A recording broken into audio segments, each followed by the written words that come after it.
Hey everyone, welcome back to the channel. My name is John and this is your Modern Tech Breakdown. Today I've got a story that feels like something from 20 or 25 years ago about ISPs and music piracy. Let's get into it.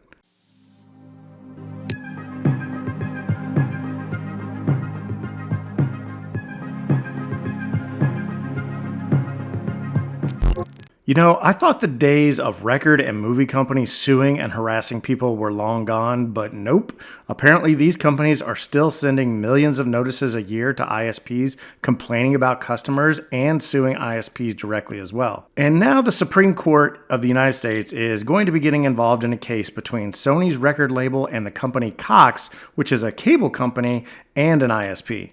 The heart of the case is that Sony is trying to find Cox liable for copyright infringement because it did not kick off alleged pirates from its service.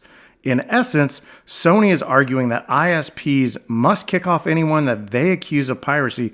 Otherwise, the ISP is liable for copyright infringement. This is a completely ridiculous point of view, in my opinion. I understand why they would do this for business reasons, but people should not be kicked off the internet because a record company makes allegations. And let's remember that these allegations are only related to an IP address, not an individual. IP addresses aren't the same as individuals. And I just want to say I'm not in favor of piracy. People should pay for whatever they're using, whether it be music, movies, or software, but we can't give record companies or movie companies this sort of power. And thanks to Cox for standing up to this, it's probably not a principled stand by them against overreach from these record companies. Cox probably just doesn't want to be forced to cancel customers. They would rather keep you paying your bill every month than kicking you off. So what's going to happen here? My guess is that the Supreme Court will be ruling against Sony on this one. I'm definitely not a lawyer, but what Sony is asking for here seems way out of bounds to me.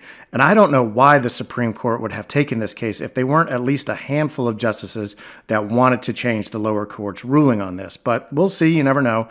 Since this is at the Supreme Court, I suppose all we can do is wait and see what they're going to come up with. It's not like you can call your congressman on this one. But that's all I've got on this story. As always, thanks for watching. Please like, comment, and subscribe, and I will catch you next time.